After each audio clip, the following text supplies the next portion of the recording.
নমস্কার, আপনারা নিশ্চয়ই সুস্থ আছেন, ভালো আছেন। কয়েকদিন আগেই সুপ্রিম কোর্ট রাজ্য সরকারকে 6 সপ্তাহের মধ্যে বকেয়া ডিএ মিটিয়ে দেওয়ার নির্দেশ দিয়েছিল এবং তার 25% অবশ্যই সমস্ত রাজ্য সরকারি কর্মীদের দিতে হবে এবং তার ভিত্তিতে সমস্ত কর্মীদের মধ্যে একটা হিসাব নিকাশ চলছে, কত পাবো, কবে পাবো এবং এ নিয়ে সোশ্যাল মিডিয়ায় বিভিন্ন মন্তব্য ভেসে আসছে। আজকের আনন্দবাজারের যে অনলাইন সংস্করণ আনন্দবাজার.com-এ একটা খবর উঠে এসেছে, সেই খবরটাই আপনাদের সঙ্গে শেয়ার করব। কবে পাবো, কত পাবো? সুপ্রিম কোর্টের ডিএ মামলায় নির্দেশের পর নবান্ন থেকে নবমহাকরণে আলোচনায় মশগুল কর্মী মহল। নবান্ন থেকে নবমহাকরণ, বিধানসভা থেকে খাদ্য বহন, সর্বত্রই কর্মী মহলে আলোচনা, কবে পাবো, কত পাবো। 2009 সালে বামফ্রন্ট সরকারের আমলে জারি হওয়া revision of pay and allowance রোপা অনুযায়ী বকেয়া ডিএর 25% পাবেন পশ্চিমবঙ্গের সরকারি কর্মচারীরা। 2009 সালে পঞ্চম বেতন কমিশনের অধীনে জারি হওয়া রোপার মেয়াদ শেষ হয়েছে 2019 সালে।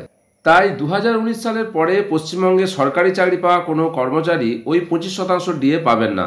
যারা 2009 সাল থেকে বা তার আগে সরকারি কর্মচারী পদে কর্মরত রয়েছেন বা কর্মরত ছিলেন, তারাই ওই 10 বছরের সময়কালে বকেয়া থাকা ডিএর সুবিধা পাবেন। 2009 সালের পরবর্তী 10 বছরে নিযুক্ত সরকারি কর্মচারীরাও সময়কালের ভিত্তিতে ওই বকেয়া ডিএর সুবিধা পাবেন। তবে এক্ষেত্রে সব কর্মচারীর ডিএ পাওয়ার পরিমাণ এক হবে না। তাই সরকারি কর্মচারী মহলে কে কত ডিএ পাবেন তা নিয়ে হিসাব কষা শুরু হয়েছে। মোবাইল ফোনের ক্যালকুলেটরে ঘন ঘন হিসেব কষে নিজেদের ডিএর পরিমাণ যাচাই করে সেই সাপেক্ষে আলোচনা করছেন সরকারি কর্মচারীরা। সেই হিসাব নিকাশে উঠে আসছে যে তথ্য, তা বলছে কোনো কোনো আধিকারিক লক্ষাধিক টাকা বকেয়া ডিএ পাবেন। আবার 2015-18 সালে সরকারি চাকরি পাওয়া কর্মচারীরা কয়েক হাজার টাকা ডিএ পাবেন। ডিএ মামলার পরবর্তী শুনানি আগস্ট মাসে। তখন সুপ্রিম কোর্ট আবার কি নির্দেশ দেয়, সেদিকে নজর রয়েছে সরকারি কর্মচারীদের। কোঅর্ডিনেশন কমিটির নেতা বিশ্বজিৎ গুপ্ত চৌধুরী অবশ্য কর্মীদের এমন আলোচনার মশগুল থাকায় কোনো অস্বাভাবিকতা দেখছেন না। তার কথায় সরকারি কর্মচারীদের মধ্যে এমন উৎসাহ থাকাটাই স্বাভাবিক। দীর্ঘদিনের লড়াইয়ের কারণে সুপ্রিম কোর্ট থেকে এমন নির্দেশ এসেছে। অল ইন্ডিয়া কনজিউমার প্রাইস ইন্ডেক্সের ভিত্তিতেই রাজ্য সরকারি কর্মচারীদের মহার্ঘ ভাতা পাবেন, সেটা তাদের অধিকার। 2019 সালের পরে যারা সরকারি কাজে যোগদান করেছেন তারাও এখন 37% ডিএ থেকে বঞ্চিত। ফলে বকেয়া ডিএর 25% পেয়ে গেলেও আমাদের লড়াই থেমে থাকবে না। সরকারি কর্মী হলে আলোচনা তো স্বাভাবিক। বঙ্গীয় শিক্ষক ও শিক্ষাকর্মী সমিতির নেতা স্বপন মণ্ডল বলেছেন, অনেকদিন পর কোনো অভুক্ত মানুষ অনেক খাবার একসঙ্গে পেয়ে গেলে কোনটা আগে খাবেন আর কোনটা পরে তা নিয়ে নিজেই ভাবতে শুরু করেন।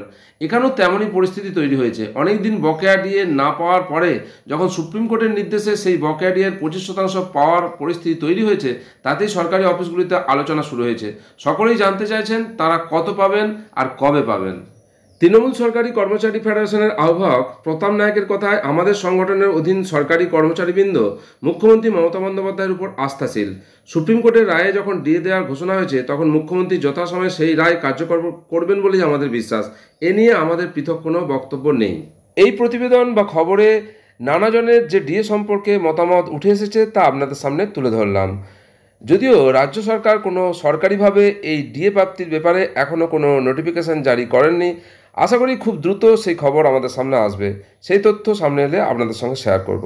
আপনারা সকলে সুস্থ থাকুন, ভালো থাকুন।